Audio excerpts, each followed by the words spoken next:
Hello guys. बहुत दिनों से ये स्टूडेंट्स की डिमांड आ रही है कि सर कोचिंग नोट्स मटेरियल सब कुछ कहीं मिल जाता है, बहुत अच्छे लेवल के क्वेश्चंस नहीं मिलते या variety problems at a glance नहीं मिल पाते हैं कि उनको पढ़ के हम बहुत अच्छे से अपने आप को प्रिपेयर कर सकें। Guys, once again I am before you on this Gyan Ganit channel. ज्ञान गणित आपके लिए लाया है एक बहुत ही important session once again for CAT revision. Countdown start हो गया है guys. CAT is very near to you, और कितना जल्दी आप तैयार कर लेते हैं सारी चीज़ों को उस पर डिपेंड करता है आपका परफॉर्मेंस क्या रहने वाला है एग्ज़ाम में।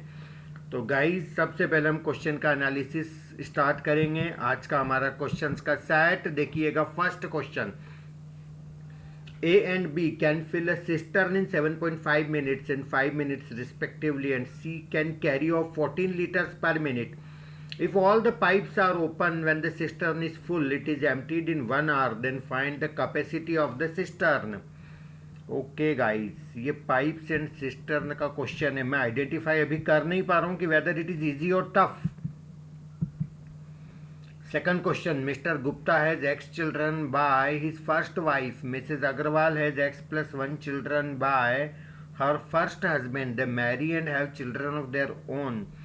The whole family consists of 24 children. Oh my God. If two children of the same parent do not fight between each other, then find the maximum number of fights that can take place between the children, given that for a fight exactly two children are required. Something related to permutation combination मुझे लग रहा है इसके अंदर, but exactly मुझे ये समझ नहीं आ रहा इसका अप्रोच कैसे स्टार्ट करने का है। Yes guys, next question. Oh my God, geometry या मेंसुरेशन? ज्योमेट्री लग रहा है। B C D E F G H I is a regular nonagon. Side है इसका 2 सेंटीमीटर, आई बी है 8 centimetre. Then find H D. H D निकालना है। Okay, ये भी इतना इजी नहीं लग रहा। The volume of a sphere is reduced to 1/3। The percentage change in its radius and area respectively is. Okay, mensuration. ABC takes 10, 20 and 25 days respectively to complete a job if not more than two of them work together on a single day and not two consecutive days have the same pair of people working, then what is the minimum time required to finish the job?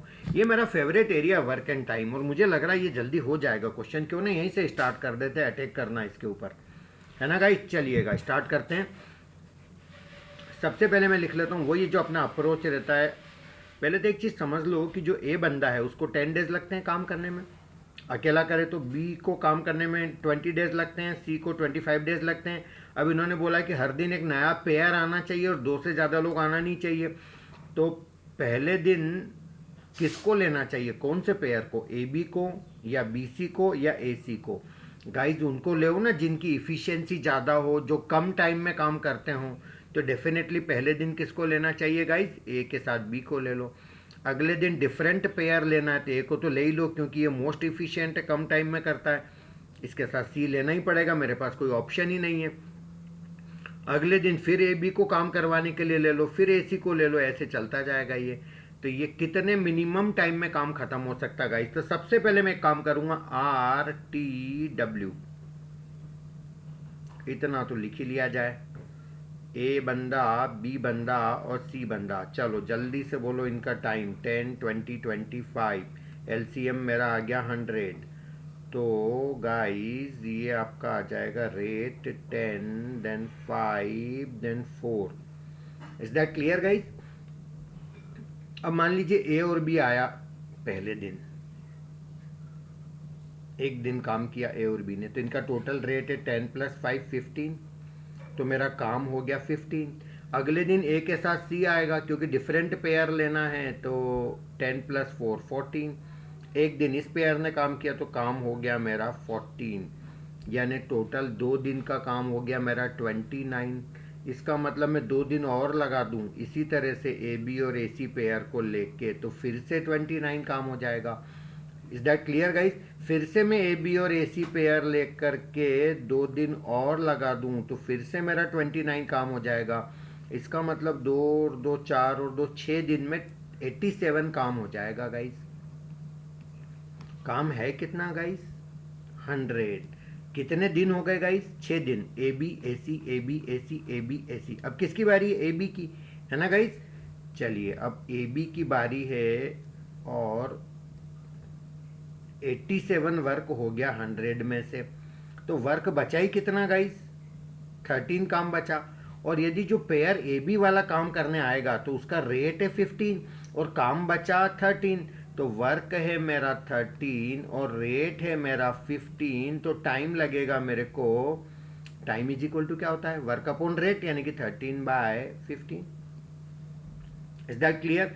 कितने दिन लग चुके थे guys? पहले 6 दिन हो गए थे ना। A B A C A B A C A B A C 6 दिन तो हो चुके, और ये इतना टाइम और 13/15। It is my answer guys. Is that clear? अरे वाह, बहुत आसान, बहुत अच्छा क्वेश्चन निकला। तो गाइस एग्जाम में आइडेंटिफाई कर लिया करो कि किसको पहले करना है, जो आपको दिल बोल दे कि हाँ ये कर लेगा। दिमाग का सपोर्ट तो लगेगा ही लगेगा, नो डाउट, है ना guys? A B C U V W are real number such that A square B square C square का टोटल 25। नहीं गाइस, ये तो लग नहीं रहा है कि इतना फास्ट हो जाएगा। Alpha and beta are the roots of 5x² + 6x - 2 = 0 and S N दिया है guys alpha power N plus beta power N. तो इनमें से एक ऑप्शन सही है, वो बताना है। ये भी मेरा फेवरेट है, क्वाड्रेटिक इक्वेशन है। एक बार ट्राई तो करूं, शायद बन जाए मेरा ये।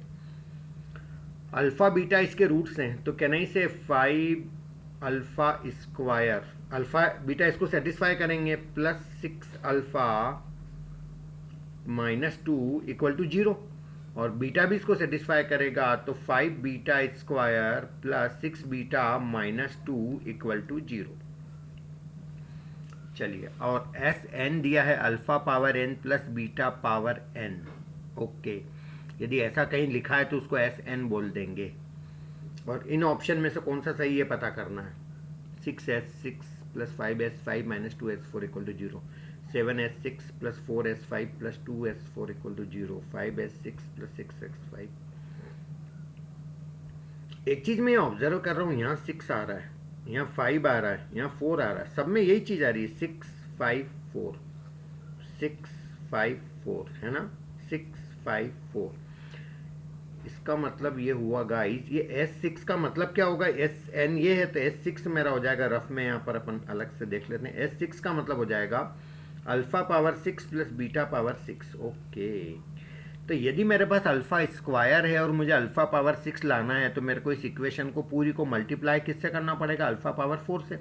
इसी तरह से यदि मेरे को बीटा पावर 6 लाना है, तो इसको कैसे मल्टीप्लाई करना पड़ेगा? बीटा पावर 4 से। Is that clear guys? चलिए करके देखते हैं। इस पूरी इक्वेशन को अल्फा पावर 4 से मल्टीप्लाई करें तो क्या मिलेगा? 5 alpha power 6 plus 6 alpha power 5 minus 2 alpha power 4 = 0। और इसको बीटा पावर 4 से मल्टीप्लाई करेंगे तो 5 बीटा पावर 6 प्लस 6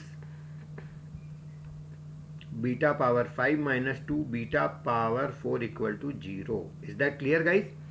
अब इन दोनों को जब अपन ऐड करेंगे तो ये मेरा 5 तो कॉमन आ जाएगा और अंदर आ जाएगा alpha power 6 plus beta power 6 plus यहाँ 6 कॉमन आ जाएगा, तो अंदर alpha power 5 plus beta power 5 minus 2 common आ जाएगा, तो alpha power 4 plus beta power 4 = 0। दोनों इक्वेशन मैंने ऐड कर ली। Is that clear guys? चलिए, 5 alpha power 6 plus beta power 6, जब alpha power n plus beta power n को एस एन बोलते हो तो इसको क्या बोलोगे? S6 प्लस 6, इसको क्या बोलोगे? S5 माइनस 2, इसको क्या बोलोगे? S4 = 0। गाइस कौन सा आंसर ऑप्शन है? ये लग रहा मेरे को, हाँ ये वाला, C option. 5s6 plus 6s5 minus 2s4 = 0। Okay guys, given that fx into f1/x = fx plus f1/x, it is also given that f2 = 9. Find f4. Okay, fx into f1/x = fx plus f1/x।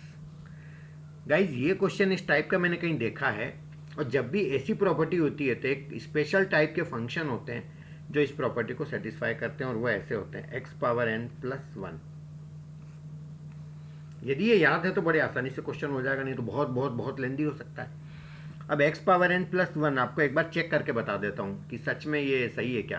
तो एक बार अपन ये इधर rough में check करके बता देता हूँ। F x into F one by X, तो मैंने एफ एक्स क्या लिया है, x पावर n प्लस 1। अब मैं ये चीज़ निकाल लेता हूँ पहले, F x into F one by X, तो ये मेरा हो जाएगा x पावर n प्लस 1, और इसी में जहाँ जहाँ x है वहाँ 1/x, तो 1/x पावर n प्लस 1। तो इसको पहले अपन मल्टीप्लाई करके देख लेते हैं। तो एक्स एन इंटू एक्स, अच्छा ये तो कैंसिल होके 1 आ जाएगा guys, plus x power n plus 1 upon x power n plus 2 plus 1, sorry, इसका इससे 1, इसका इससे, फिर इसका इससे, फिर इसका 1 का 1 से 1, है ना। तो फाइनली आ गया 2 plus x power n plus 1/x power n। ये तो आ गया मेरा LHS। RHS में क्या लिखा था, F X plus F one by X, तो F X plus F one by X, तो एफ एक्स क्या है अपना x पावर n प्लस 1, और एफ वन बाई एक्स करेंगे तो 1/x पावर n प्लस 1। तो ये गाइज मेरा 1 और 1 मिला करके 2 हो गया, plus x power n plus 1/x power n। Is that clear guys? Oh ये वही आ गया, देखो ये वाला और ये वाला। Is that clear? इसका मतलब ये मैंने आपको समझा दिया कि ये एक ऐसा फंक्शन है जो ये इनइक्वालिटी, इस इक्वेशन को सेटिस्फाई करता है। समझ आया ना? इसका मतलब मैंने जो लिया है सही है बिल्कुल, है ना। अब अगली बार ऐसा क्वेश्चन आया तो याद भी रखना इस चीज़ को। अच्छा, क्वेश्चन में क्या दिया, f2 इक्वल टू 9, तो x की जगह 2 पुट कर दो, तो f2 equal to x, x को 2 रखा ना, तो यहाँ भी तो x को 2 रखो, और f2 कितना दिया गाइज, 9, तो 9 equal to 2 power n plus 1, 1 को इधर ले लो, तो 8 इक्वल टू 2 पावर n, 8 को 2 क्यूब लिख दो, क्या दिक्कत है, n equal to 3। Is that clear guys? चलो, तो फंक्शन तो मिल ही गया अच्छे से। अब F X equal to X power n plus 1, n कितना है 3, तो एक्स क्यूब प्लस 1, ये आ गया वैल्यू। अब फाइंड क्या करना गाइज, F4, तो F4 निकल जाएगा आराम से, F4 equal to 4 cube plus 1, that is 64 plus 1, तो ये आ जाएगा 65। तो इस क्वेश्चन में मुझे इस चीज़ का फ़ायदा मिला कि मैंने इस टाइप का क्वेश्चन पहले किया हुआ है। Is that clear guys? चलिए आगे बढ़ते हैं। ओ माय गॉड, जो बड़ी लैंग्वेज होते हैं ना किसी क्वेश्चन की, तो उसको देख के तो मुझे बहुत ज़्यादा इरिटेशन होती है। If ABC, if B, X, Y, C are in geometric progression, B and C are in arithmetic progression, then x cube plus y cube equal to AXY, 3AXY, twice ABC, none. मेरा favourite तो है APGP progression. ठीक है, try करने में क्या जाता है। B, X, Y, C are in geometric progression, B, X, Y, C are in GP। इसका मतलब ये हुआ कि x को b से डिवाइड करो उतना ही आएगा जितना y को x से डिवाइड करो, उतना ही आएगा जितना c को y से डिवाइड करो। यही तो होता है जीपी में, है ना। और क्या दे रखा guys, B A C are in AP, B A C ये है एपी के अंदर। इसका मतलब ये बीच वाले टर्म का डबल किसके इक्वल होगा, b प्लस सी के। ठीक है गाइज, और आपको वैल्यू किसका चाहिए, X cube plus Y cube.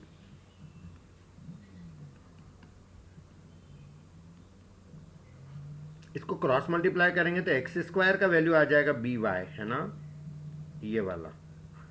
तो क्यों ना इसको अपन ऐसा एक्स स्क्वायर इंटू एक्स लिख दो ना, ताकि अपने को हेल्प मिल जाएगी इस रिजल्ट की। एक्स स्क्वायर के प्लेस पे लिख सकता हूँ मैं, ऐसे क्रॉस मल्टीप्लाई करें तो बी वाई, और एक्स तो ऑलरेडी लिखा ही है। इसी तरह से ये जो वाई स्क्वायर है, ये क्रॉस मल्टीप्लाई करेंगे तो Y square equal to C X, और वाई तो लिखा ही है गाइस। Is that clear? अब कॉमन क्या आ रहा है यहाँ पर, एक्स वाई कॉमन ले लें तो अंदर आएगा B plus C. Is that clear guys? X Y into B plus C, B plus C ये रहा, जिसका वैल्यू कितना है 2a, तो ये 2a। तो फाइनली मेरा आंसर आ गया 2aXy। Is that clear?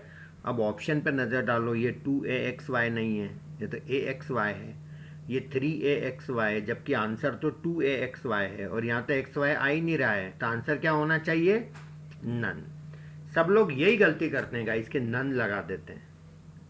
सब लोग मतलब ऑलमोस्ट, कुछ लोग हैं उन्हीं को तो IIM मिलता है गाइस, है ना। थोड़ा सा सोच लो, ये दोनों को इक्वेट करें तो क्या होगा, ये भी तो इक्वल है, जब फर्स्ट सेकंड इक्वल है, तीनों आपस में इक्वल है, तो ये भी इक्वल है। तो जब इन दोनों को इक्वेट करेंगे X upon B equal to C upon Y, तो ये X Y equal to B C आ जाएगा गाइस। Is that clear? तो आप एक्स वाई की जगह बी सी रख दो, तो ये आ जाएगा twice A B C. This is my answer guys. एक और अप्रोच बताता हूं, जल्दी हो जाएगा आंसर।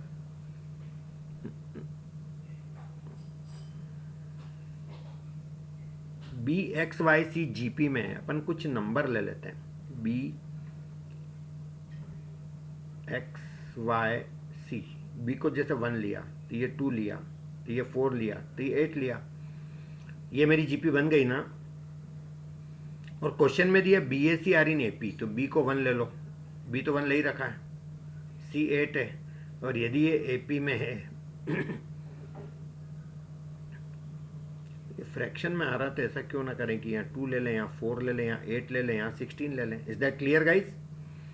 चलो, तो ये मेरे बी एक्स वाई सी हो गया, और क्वेश्चन में दिया B A C are in AP, B A C are in AP है, तो बी और सी का सम करके आधा करो तो मेरा आ जाएगा A equal to 9। Is that clear guys? अच्छा, अब इन्होंने क्या बोला, X cube plus Y cube का वैल्यू निकालना था। एक्स क्यूब यानी 4 का क्यूब कितना होगा गाइस? 64, और y का क्यूब यानी कि 8 का क्यूब होगा 512, 512, तो मेरा आ जाएगा 6 7 576 आना चाहिए मेरा आंसर। अब इस ऑप्शन में पुट कर करके देख लो, है ना। तो मैं ये वाला चेक करके बता देता हूँ आपको। 2 इंटू ए कितना आया गाइज? 9। बी कितना था अपना? बी ये 2। सी कितना है? 16। Is that clear guys? तो 9 टू ज़ा 18 इंटू 16 टू ज़ा 32, 18 इंटू 32 करके देख लो जल्दी से। तो 18 टू ज़ा 36 कैरी 3, ऐसे उल्टा मल्टीप्लाई कर लिया। 18 3 ज़ा 54 प्लस 3 57 आ तो गया, वही 576 ही आएगा मल्टीप्लाई करने पे। तो गाइज मैंने जो करेक्ट वाला ऑप्शन था वो चेक करके बता दिया, बाकी ऑप्शन भी ऐसे कर करके देख लेना, जिसमें ये आ जाए 576, दैट इज माई आंसर। तो गाइज ऐसे नंबर लेके भी अपना अपना काम निपटा सकते हैं। मेथड से करोगे तो ये तरीका जो मैंने बताया, दैट्स द ओनली थिंग। चलिए और कोई क्वेश्चन? चलो ये लास्ट ही था 10th वाला ना। ओके, चलिए अब कहीं तो स्टार्टिंग और करना पड़ेगी, कहाँ से करें? ये हो गया, ओके, ये बाद में ये हो गया, ये करते हैं, ये मुझे इजी लग रहा है। The volume of a sphere is reduced to 1/3 the percentage change in its radius and area respectively. Volume हो गया 1/3, मतलब स्फीयर छोटा हो गया, किसी ने स्फीयर की हवा निकाल दी, है ना। तो स्फीयर ये बड़ा है और ये छोटा है, तो जो वॉल्यूम का रेशो है वो 3:1 हो जाएगा, 1/3 हो गया, तो यही होगा और क्या। तो रेडियस का रेशो वॉल्यूम के रेशो का क्यूब रूट होगा, तो ये 3 पावर 1/3 इज टू 1 पावर 1/3, 1 ही होता वो तो, 1 पावर एनीथिंग 1। तो ये जो मेरा रेडियस का रेशो है गाइस 3 की पावर 1/3, ये मैंने एक दिन सिखाया था कितना आता है और कैसे आता है ना। ये आपका ऐसे निकालो, 3 की पावर 1/2 यानी कि √3 1.732 होता है। मेरे पिछले वीडियोस लेक्चर्स देखेंगे आप, वीडियो लेक्चर, तो उसमें ये सब चीज़ें मिलेगी। 3 की पावर 1/2 नियरली इक्वल टू 1.728 ऐसा मैं बोल सकता हूँ, और 12 का क्यूब में जानता हूँ 1728 होता है, तो 1.2 का क्यूब हो जाएगा 1.728। तो कैन आई से 3 की power 1/2 is nearly equal to 1.2 का क्यूब। कोई दिक्कत तो नहीं गाइस। अब ये पावर 3 को इस तरफ ले लो और ये 1/2 को इस तरफ ले लो, तो ये 3 की power 1/3 is nearly equal to 1.2 का स्क्वायर। सो 3 की power 1/3 is nearly equal to 1.44, 1.2 का स्क्वायर। इसका मतलब ये r हो गया 1.44:1। ये रेडियस का रेशो आ गया गाइस।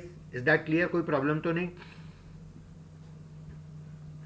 अब एरिया का रेशो रेडियस के रेशो का स्क्वायर होता है, ये भी फंडा, आपने क्लासेस अटेंड करिए, वीडियो लेक्चर देखें, सब बताया होगा इसके अंदर।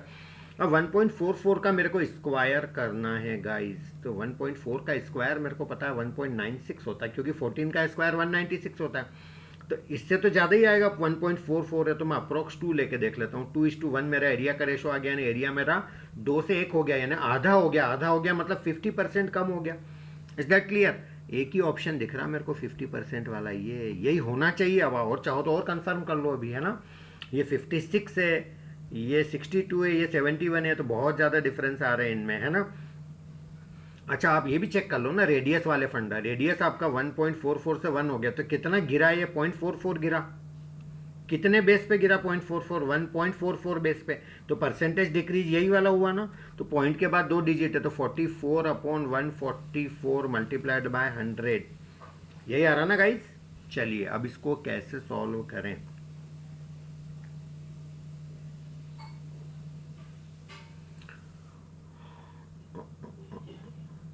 44/144, तो ये 44 कम हुआ 1, इसका आधा कर लो तो 22, 72 और आधा हो जाएगा 11, 36, 11/36 into 100। Is that clear guys? तो ये 36, 100/36 ये 3 से भी थोड़ा कम होता है ना। 3 टाइम्स करो 36 का तो 108 आता है। तो 3 यदि होता ही है तो 3 इंटू 11 बचा था यहाँ पे कटने के बाद 33 होता, पर आंसर अभी तो कम आना चाहिए 33 से, थोड़ा लोअर साइड। उसको देखो तो भी लग रहा है यही आंसर है, because this is the closest option near to 33। Is that clear guys? चलिए और कोई तरीका है इस क्वेश्चन को करने का? Can we go by options, है ना। जैसे ये वाला ऑप्शन में चेक करके बताता हूँ। सी वाला ऑप्शन में आपका वॉल्यूम रेडियस रिड्यूस होकर के कितनी 30% कम हो रही है। 30% रेडियस कम हो गई, मतलब रेडियस मान लो 103, तो बाद में कितनी हो गई 70। तो कहने से व्हाट इज द रेशो? 10:7। तो यदि रेडियस का रेशो ये है तो वॉल्यूम हो गया मेरा 1000, और ये वॉल्यूम हो जाएगा 7 का क्यूब 343, और 1000 का 343 यानी एक तरह से 1/3 ही तो होता है। 1/3 कितना होता है? 333। तो अप्रोक्सीमेटली यही तो आ रहा है। Is that clear guys? तो अपन इस तरह से भी इन चीज़ों को मैनेज कर सकते हैं, सॉल्व कर सकते हैं क्वेश्चंस को, और प्रॉब्लम बन गया ये। तो और देखते हैं और कौन सा प्रॉब्लम, इसको भी ट्राई कर ही लेते हैं। ज्योमेट्री यार इतनी तो पढ़ी है अपन ने। ये रेगुलर नोनागोन है, साइड इसका 2 है, और ए आई बी दे रखा 8। ओ आई बी मतलब क्या? ये दे रखा है 8, और फाइंड करना है मुझे एच डी। एच डी यही चाहिए ना। इसको इससे मिला दो,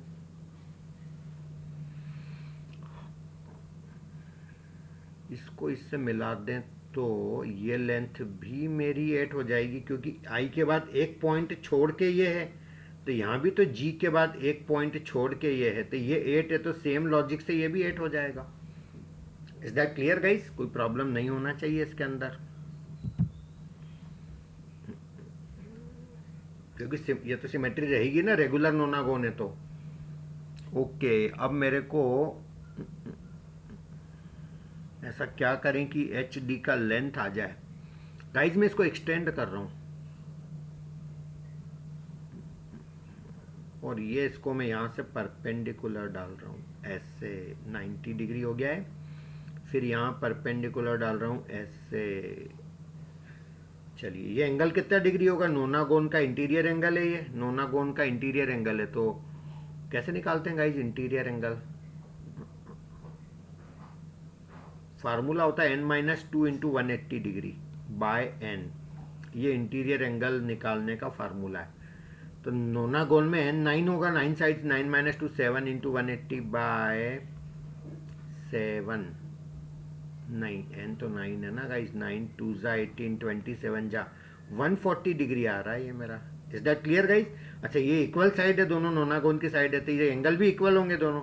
और ट्रेंगल के अंदर तीनों एंगल का टोटल 180 जो होता है, ये 140 तो बचा हुआ 40 हो गया इन दोनों का टोटल। इसका मतलब ये 20 हो गया गाइज, और ये भी कितना हो गया? 20 हो गया।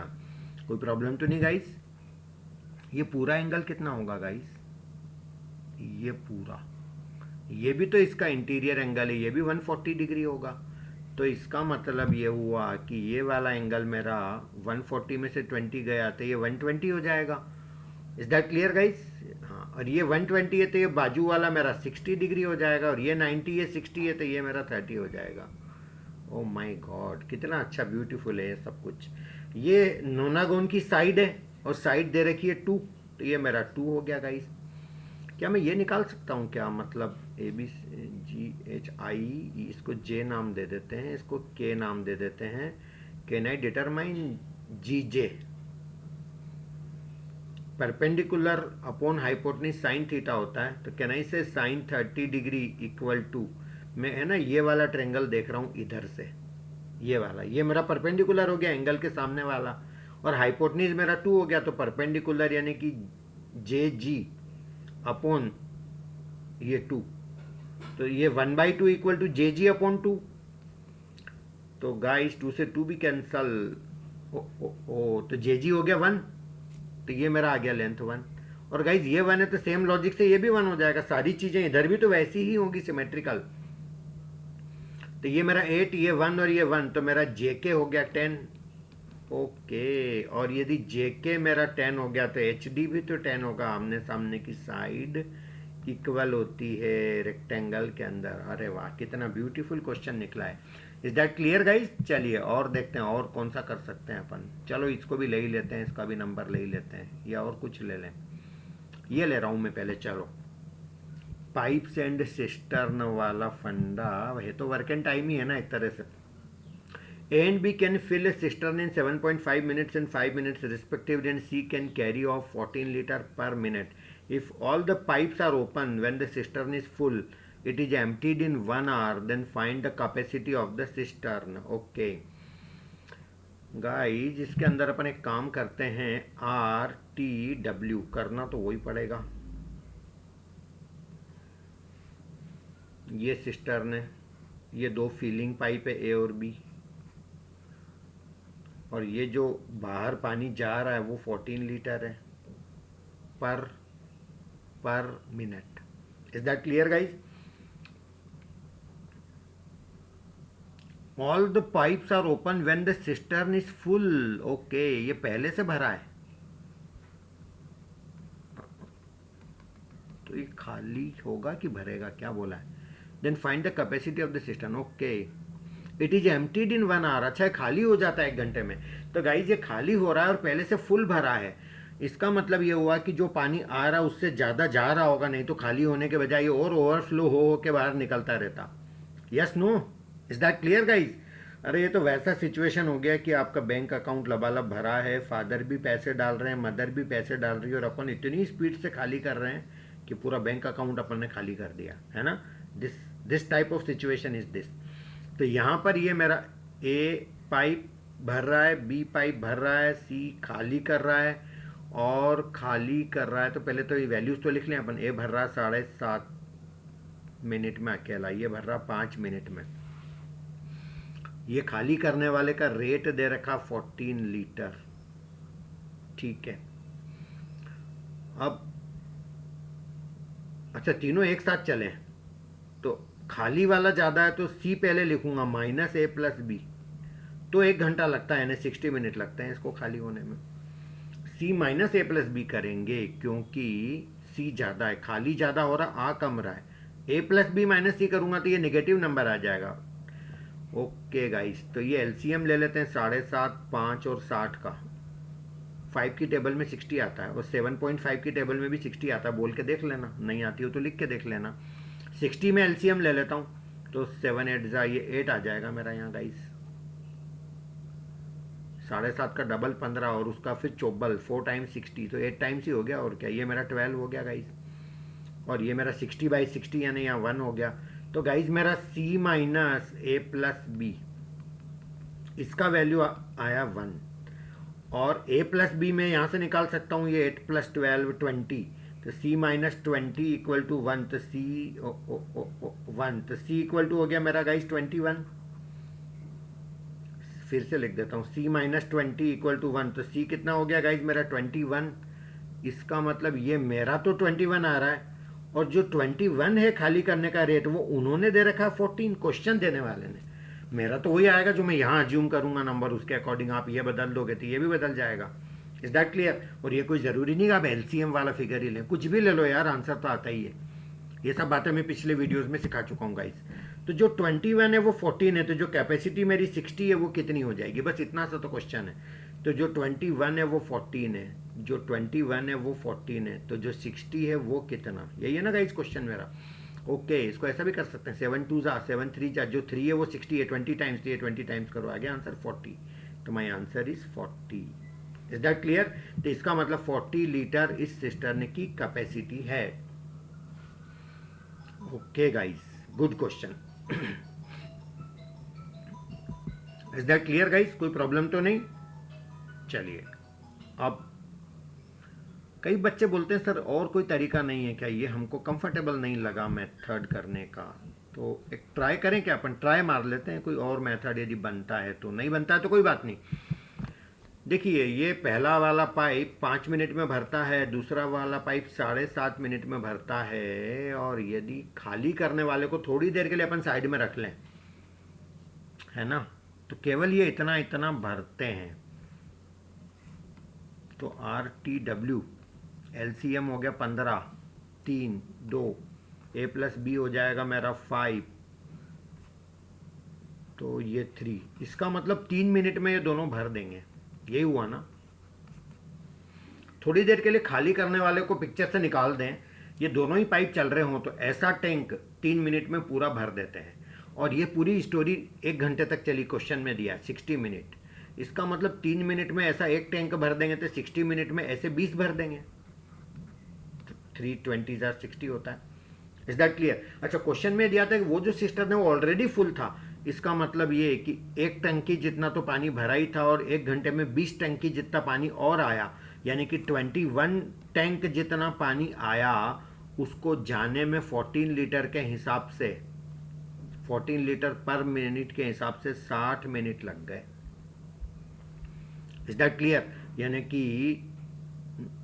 इतना 14 पर मिनट के हिसाब से खाली हुआ, तो 840 खाली हो गया वो, यानी कि 21 जो टैंक है मेरा वो कितना लीटर है, 840 लीटर थे, एक टैंक कितने का हो गया, 840/21। अरे ये तो आ गया आंसर, कितना इजीली आ गया, देखो 40 लीटर का कैपेसिटी आ गया। अरे वाह, एक बार और बताऊं, ये तो समझ आ गई होगी स्टोरी पूरी। 3 मिनट के अंदर एक टंकी भरती है, तो 1 घंटे के अंदर ऐसी 20 टंकी भर जाएगी, और ऑलरेडी फुल थी, तो 1 घंटे के अंदर एक टंकी तो फुल थी और 20 टंकी जितना पानी और आया, तो ये 21 टंकी जितना पानी आया, और उसको खाली करने वाला था, एक ही पाइप था जो 14 लीटर पर मिनट कर रहा था, 60 मिनट लगे खाली करने में।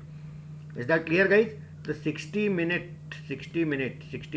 मिनट में ये हो गया 14 6 840 लीटर खाली हुआ कुल मिला करके 1 घंटे में, और 840 लीटर उसके इक्वल होगा जो ऑलरेडी था, प्लस जो आया 21 टंकी, 21 टैंक इसके इक्वल थे, एक टैंक 40 के इक्वल है। ओ माय गॉड, वेरी गुड, बहुत अच्छा अप्रोच था ये। चलिएगा, और कुछ और क्या बचा है?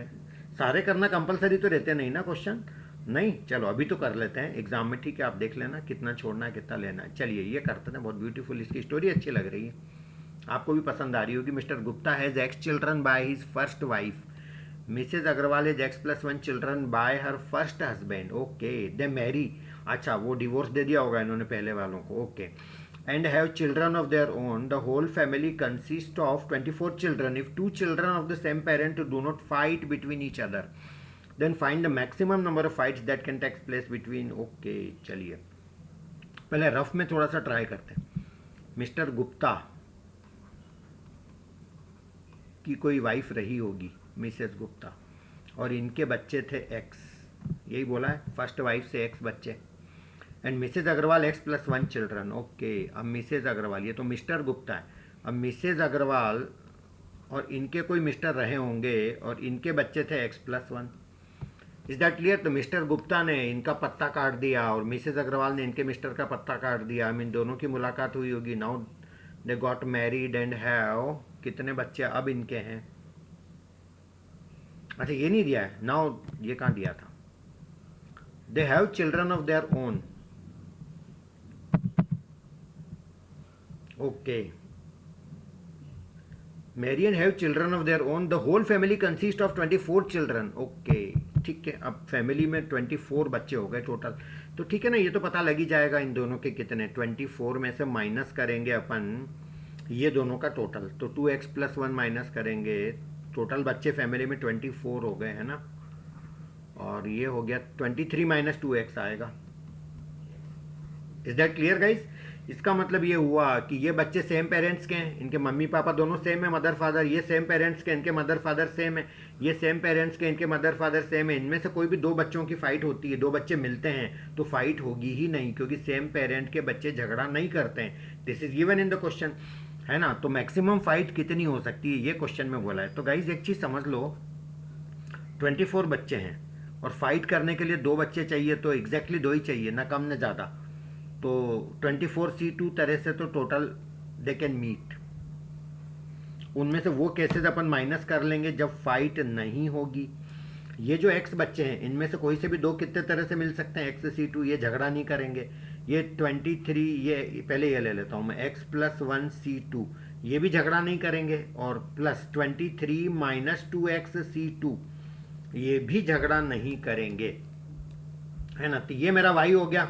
ये टोटल फाइट्स हो गई, टोटल में से वो माइनस कर दो जो झगड़ा नहीं करेंगे। इसको मेरे को क्या करना है, मैक्सिमम कितना हो सकता है इसका वैल्यू। गाइस थोड़ा लेंदी होता जा रहा है। 24C2 सॉल्व कर लें। 24 23 अपॉन 2 12, 12 इंटू 23 6 3 24 27 276 आ रहा है गाइस ये। माइनस XC2 का मतलब x into x minus 1 divided by 2 plus x+1 into x divided by 2 plus 23 minus 2x, फिर 22 minus 2x divided by 2। Is that clear guys.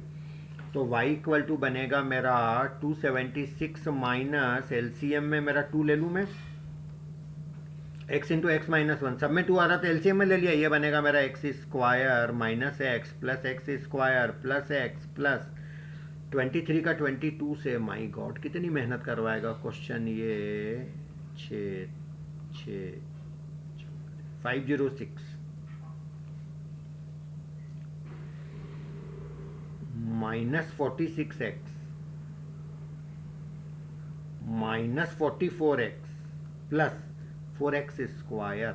Okay, तो ये माइनस एक्स से मेरा प्लस एक्स कैंसल हो गया।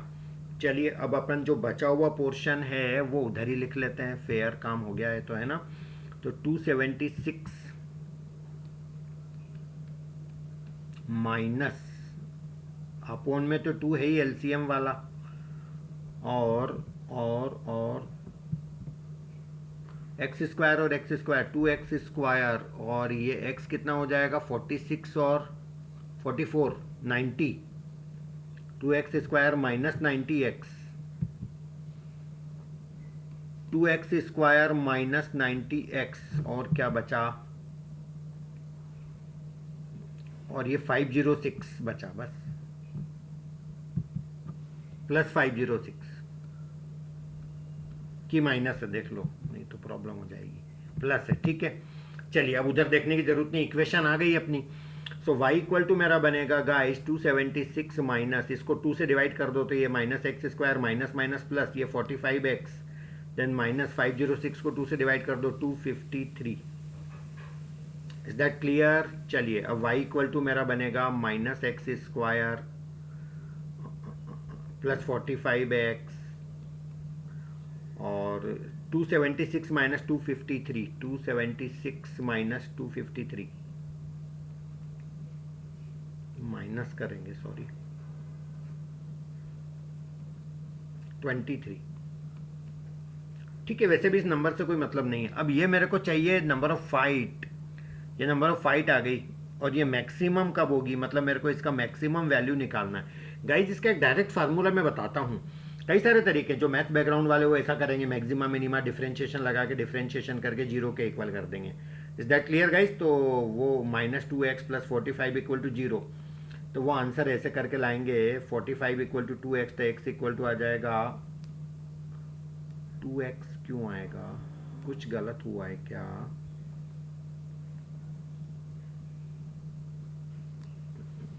मुझे ऐसा क्यों लग रहा, somewhere I am wrong. Oh sorry, ये 4x स्क्वायर है गाइस, और ये 2x स्क्वायर हो रहे, तो 6x स्क्वायर आ जाएगा। ठीक है ठीक है ठीक है, ये 6x स्क्वायर आ जाएगा गाइस। तो 2 से डिवाइड करेंगे तो ये मेरा आ जाएगा 3x स्क्वायर, और ये माइनस माइनस प्लस, और ये तो ठीक है सब कुछ। तो ये गाइस मेरा हो जाएगा y equal to 2 minus 3x square plus 45x, और ये प्लस 23 आ जाएगा गाइस। तो ये माइनस 6x हो जाएगा इसका डिफरेंशिएशन, प्लस 45 इक्वल टू 0, तो 45 इक्वल टू 6x, तो x इक्वल टू आ गया 7.5। Is that clear guys. चलिएगा अब इसके अंदर, ये तो हो गया एक तरीका इसको करने का। अब दूसरा तरीका मैंने बताया था कि कोई भी क्वाड्रेटिक एक्सप्रेशन इसका मैक्सिमम वैल्यू निकालना हो तो direct formula C minus B square by 4 है, ये लगा दिया करो। सी कितना है यहाँ पे 23 माइनस बी स्क्वायर, बी कितना है 45, 45 का स्क्वायर 2025 अपॉन 4 इंटू ए, तो 4 इंटू ए कितना -3, तो ये हो जाएगा मेरा माइनस माइनस प्लस 6 हो जाएगा 23 प्लस 2025 बाय 12।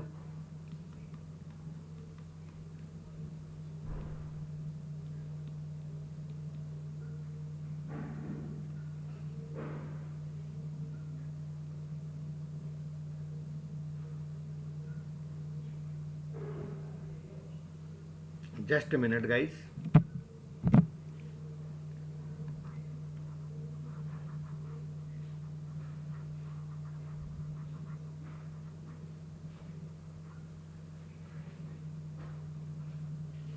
इसको ऐसे करने के बजाय मैं डायरेक्ट बता देता हूँ, ये थोड़ा सा ज़्यादा जल्दी हो जाएगा ऐसा करना। आपको मैंने ये डिफरेंशिएशन से ला के बताया। यदि आपको डिफरेंशिएशन से नहीं लाना है तो एक डायरेक्ट फार्मूला भी होता है, x equal to minus B upon 2 है। इस जगह मैक्सिमम वैल्यू देगा तो x equal to minus B कितना है गाइस 45 अपॉन 2 इंटू ए कितना है -3, तो ये वही चीज़ आ गई 45/6। यहाँ भी वही आया था, तो ये मेरा 7.5 आ गया गाइस। Is that clear? अब एक चीज़ मैं आपके साथ शेयर करना चाहूँगा कि ये जो x था वो क्या था गाइस, नंबर ऑफ चिल्ड्रन, और नंबर ऑफ चिल्ड्रन फ्रैक्शन में नहीं होते, तो आप x का वैल्यू 7.5 नहीं लेंगे, या तो 7 लेंगे या 8 लेंगे, कोई भी एक लेंगे, सेम आंसर आएगा। Is that clear? क्योंकि ग्राफ वो ऐसा चलता है पैराबोला, तो वो सेम वैल्यू देता है, यहाँ पे भी हाइट उसकी सेम रहती है। तो जो मैक्सिमम नंबर ऑफ फाइट है वो फाइंड करने के लिए आप x की जगह क्या रख देंगे गाइस 7 रख देंगे। तो बस अब तो सिंप्लीफाई करना ही बचा, -3x² plus 45x plus 23 -3x²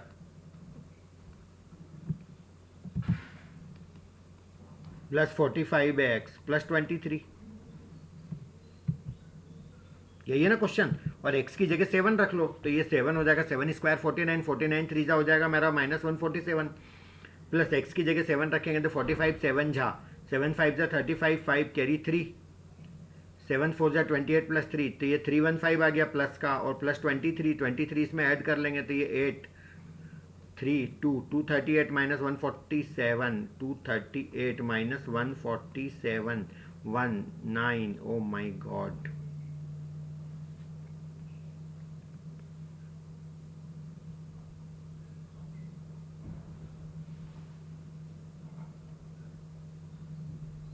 ओ सॉरी ये 3 है ना, 338 है, 191 आ रहा है answer. Is that clear guys? पूरा सिंप्लीफाई करने के बाद 8 रखोगे तो भी वही आना है, चाहो तो चेक करके देख लेना गाइस। ये आंसर ऑप्शन है मेरा, है ना। इस क्वेश्चन में इतनी मेहनत करने की जरूरत नहीं थी, ऑल्दो मेथड सिखाना था इसलिए मैंने इतनी मेहनत करी। इस क्वेश्चन में मैं आपको बताता हूँ स्मार्ट वर्क कैसे कर सकते थे गाइस। एक चीज क्लियर है अपने को कि जितनी फाइट होगी 276 में से कुछ माइनस हो रहा है, इसका मतलब फाइट होगी, ये भी पक्का है, और जितनी होगी वो 276 से तो कम ही होगी जो माइनस हो रहा है। तो 276 से कम तो एक ही ऑप्शन था मेरा, ये 191, तो इसको देख के ही बता सकते थे। ये सब करने की जरूरत नहीं थी जितना हमने किया गाइस, बट मेरे को मेथड बताना था इसलिए मैंने सॉल्व करवाया।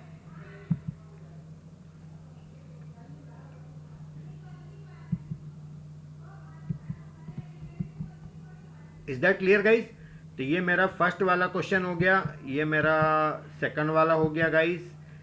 चलिए ये मेरा थर्ड वाला हो गया, ये फोर्थ वाला हो गया, फिफ्थ वाला हो गया कंप्लीट, सिक्स्थ वाला बचा है। A B C U V W are real number such that A square plus B square plus C square 25, U square plus V square plus W square 36, A U plus B V plus C W 30। Then find the value of this, इस चीज़ का value निकालना है। A square plus B square plus C square 25 है, तो A square plus B square plus C square 25 से यदि मैं डिवाइड कर दूं तो ये मेरा 1 बनेगा, है ना। और ये जो U square V square W square है, तो U square V square W square ये किसके इक्वल है 36 के, तो 36 से डिवाइड कर दूं तो ये भी मेरा 1 बनेगा। ओके, और क्या दिया है, A U plus B V plus C W, A U plus B V plus C W, ये मेरा 30 है। तो 30 से डिवाइड कर दूँ, A U by 30, B V by 30, C W by 30, तो ये मेरा 1 बन जाएगा। Is that clear guys?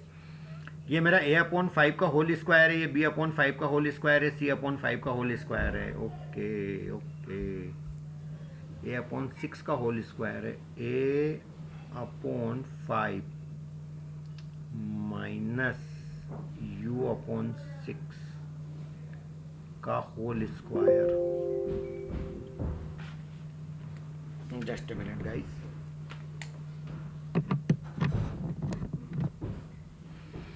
A upon 5 minus U upon 6 का whole square plus B upon 5 minus V upon 6 का whole square plus C upon 5 minus W upon 6 का whole square. Suppose करो मैं ये चीज़ को सिंप्लीफाई करता हूँ तो क्या आएगा? तो एक तो मेरा ये आएगा गाइज ए स्क्वायर बाई 25 जो यहाँ लिखा है, बी स्क्वायर बाई 25 इसमें आएगा, सी स्क्वायर बाई 25 इसमें आएगा, ये तीनों का सम 1 है, तो क्या मैं 1 लिख दूँ इन सब की जगह? ये चीज़ का मैं यूटिलाइज कर रहा हूँ यहाँ पर। अच्छा एक चीज़ और कि ये जो मेरा है A square plus B square वाला जब पार्ट आएगा तो यू स्क्वायर बाई 36 ये रहा, वी स्क्वायर बाई 36 ये, इन तीनों का वैल्यू मेरा फिर 1 हो जाएगा, ये भी तो 1 है। अच्छा इसके अंदर जो माइनस वाला पार्ट आएगा वो 2ab वाला, वो ऐसा आएगा 2au by 30 minus 2bv by 30 minus 2cw divided by 30। तो ये मेरा बनेगा 1 प्लस 1 माइनस 2 कॉमन ले लूँ तो au बाई 30 आएगा अंदर, plus bv by 30 plus cw by 30। Is that clear? तो ये मेरा 1 प्लस 1 माइनस 2 इंटू, ये भी तो 1 ही है पूरा, ये रहा। तो यदि ये 1 है तो ये 2 इंटू 1 2 हो गया, तो ये फाइनली मेरा 0 आ गया। इसका मतलब ये जो पूरा एक्सप्रेशन है इसका वैल्यू मेरा 0 आ गया। Is that clear guys? ये मैंने पूरा समझा दिया रफ में, फेयर में लिख देता हूँ ये चीज़, A upon 5 minus U upon 6 का whole square, A upon 5 minus U upon 6 का whole square plus B upon 5 minus V upon 6 का whole square plus C upon 5 minus W upon 6 का होल स्क्वायर, तीनों का सम 0 है। तीन चीज़ों के स्क्वायर का सम 0 कभी देखा? ऐसा हो सकता है? ऐसा तभी हो सकता है जब तीनों 0 हों, और कोई केस नहीं हो सकता, क्योंकि स्क्वायर कभी निगेटिव होते नहीं है। पॉजिटिव तीनों हो गए तो 0 आएगा नहीं, तो 0 तभी आ सकता है जब ये 0 हों, इंडिविजुअली 0 हों। इसका मतलब ए अपॉन 5 माइनस यू अपॉन 6 ये भी 0 होना चाहिए, ये भी 0 होना चाहिए भी, मैं केवल एक लेके बता रहा हूँ। तो ये मेरा बनेगा A upon 5 equal to U upon 6, इसका मतलब ए अपॉन यू मेरा बन गया 5/6। कोई दिक्कत तो नहीं? सेम चीज़ यदि इसमें लगाओगे तो आपका बनेगा b बाई वी, सिमिलरली करके लिख देता हूँ गाइस। सिमिलरली जो b बाई वी है वो भी 5/6 बनेगा, और सिमिलरली मेरा c बाई डब्ल्यू वो भी 5/6 बनेगा। I hope that is clear. इस चीज़ को मैं एक बार लिख लेता हूँ, a upon U equal to B upon V equal to C upon W, और ये मेरा किसके इक्वल है? 5/6 के। तीनों इक्वल है और तीनों 5/6 के इक्वल है। आपको इस चीज़ का वैल्यू चाहिए 2a plus 3b, 2a plus 5b plus 3c, 2u plus, sorry यहाँ 5 है, करेक्शन कर लेना, 5w plus 3v।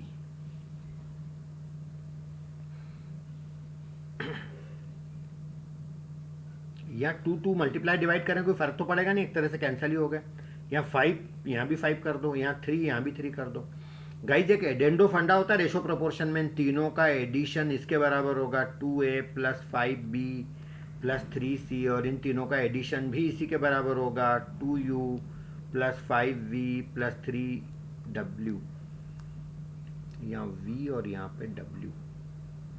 Is that clear guys? 2u plus 5v plus 3w। ठीक है, वो आगे पीछे लिख दिया था, एक ही बात है, इसको सिस्टमेटिक लिख दो, ऐसा चलेगा।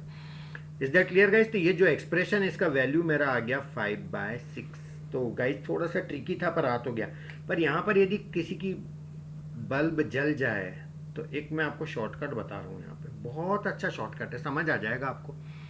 गाइज अपन कुछ ऐसे नंबर सोचें क्या जिन तीनों इक्वेशन को सेटिस्फाई करते हैं, जैसे तीनों के स्क्वायर का टोटल 25 है। तो गाइज बहुत सिंपल नंबर ले ताकि अपना काम हो जाए। ए को मैं ले रहा हूँ 5, बी और सी को 0 ले रहा हूँ, और मेरे को ये भी सेटिस्फाई करवाना है u square V square W square 36, तो u को 6 ले लो, वी को भी जीरो ले लो, डब्ल्यू को भी जीरो ले लो। ये चीज़ सेटिस्फाई हो रही क्या? ए यू 30 हो गया, बाकी सब तो जीरो है, सब चीज़ सेटिस्फाई हो रही है, तो पुटी कर दो ना फिर इसमें गाइस। ट्वाइस ए तो 2 इंटू 5, 5b ये तो जीरो हो जाएगा, divided by twice you 2 into 6, बाकी सब तो जीरो हो ही जाएंगे, 2 से 2 कैंसिल, आंसर ही आ गया 5/6। Is that clear guys? So you can manage this way. चलिए और देखते हैं और क्या बच गया यहाँ पर। ये हो गया, ये हो गया, ओ माय गॉड, और बचा है भी। चलिए ये भी कर लेते हैं।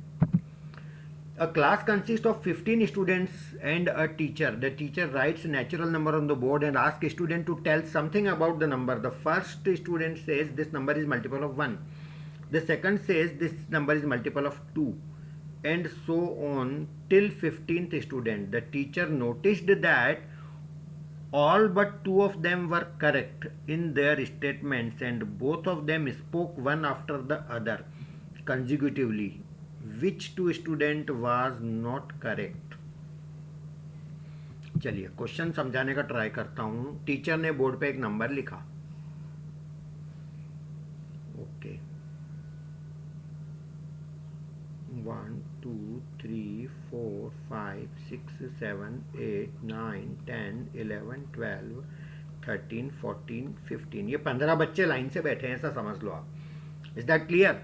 तो पहले बच्चे ने बोला कि ये नंबर 1 का मल्टीपल है, दूसरा बोलता है ये 2 का मल्टीपल है, तीसरा बोलता है ये 3 का मल्टीपल है, चौथा बोलता है 4 का मल्टीपल है। इस तरह से ये सब लोग बोलते हैं। लास्ट में टीचर ने नोटिस किया कि 2 बच्चों ने झूठ बोला, दे आर टेलिंग लाई, और वो बच्चे पास पास बैठे थे, मतलब दे आर सेइंग कंजिक्यूटिवली। तो वो बच्चे कौन हो सकते हैं, है ना? अपन एक अजम्पशन लेके चलते हैं कि मान लो ये 2 बच्चे झूठ बोल रहे हैं कि ये, इसने कहा 1 से डिविजिबल है, इसने कहा 2 से डिविजिबल है, तो ये दोनों बच्चे झूठ बोल रहे हैं और बाकी सब सच बोल रहे हैं। ये तो हो ही नहीं सकता कि 1 से डिविजिबल तो हर नेचुरल नंबर होता है, 1 का मल्टीपल तो सभी होता है, तो ये तो केस ही नहीं हो सकता।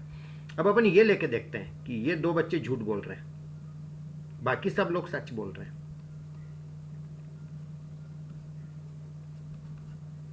Is that clear? ये भी नहीं हो सकता, मैं आपको समझाता हूं। कोई नंबर यदि 2 का और 3 का दोनों का मल्टीपल है, ये झूठ बोल रहे हैं, मतलब सच ये है कि वो ये बोल रहे हैं 2 का मल्टीपल है, ये बोल रहा है 3 का मल्टीपल है, और ये झूठ बोल रहे हैं, मतलब वो नंबर 2 और 3 का मल्टीपल नहीं है। और यदि नंबर 2 और 3 का मल्टीपल नहीं है तो फिर वो 6 का मल्टीपल कैसे होएगा? हर नंबर जो 2 और 3 दोनों का मल्टीपल है वो तो 6 का होएगा ही होएगा मल्टीपल। इसका मतलब फिर तो ये भी झूठ हो जाएगा। और करेक्ट 2 ही बच्चे झूठ बोल रहे हैं, ज़्यादा भी नहीं कम भी नहीं। इसका मतलब ये वाला केस भी पॉसिबल नहीं है। Is that clear guys? ऐसा ही मैं अब इधर से लेके चलता हूं, 2 इधर भी केस लेते हैं। मान लो ये 2 झूठ बोल रहे हैं, बाकी सब लोग सच बोल रहे हैं।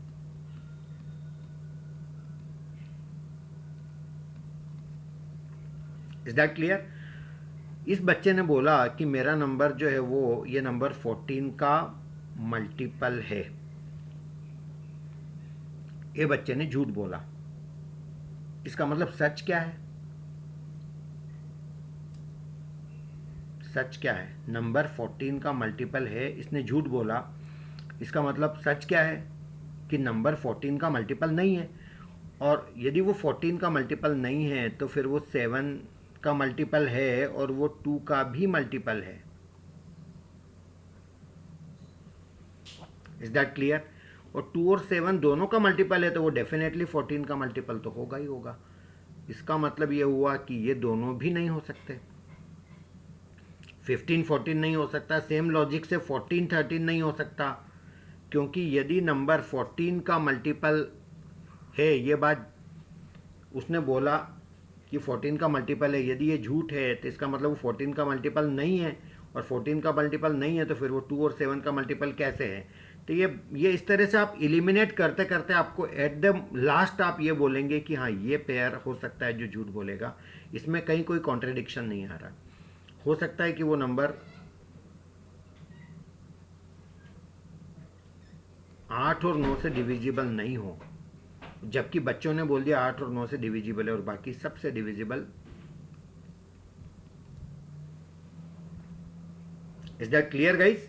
ये एक केस है जो पॉसिबल है कि नंबर 8th नंबर के बच्चे ने बोला 8 से डिविजिबल है, 9th वाले ने बोला 9 का मल्टीपल है। तो नंबर ये जिन्होंने झूठ बोला होगा 8 का मल्टीपल भी नहीं है, 9 का मल्टीपल भी नहीं है और बाकी सब का मल्टीपल है, ये सब सच है। Is that clear? तो ये हो सकता है क्योंकि यहाँ कोई कॉन्ट्रडिक्शन नहीं आएगा, बाकी सब जगह कॉन्ट्रडिक्शन आएगा। ये आप सोच के देख लो, यदि 4 का मल्टीपल है, 5 का मल्टीपल है, यदि इन बच्चों ने बोला वो झूठ है तो सच क्या है?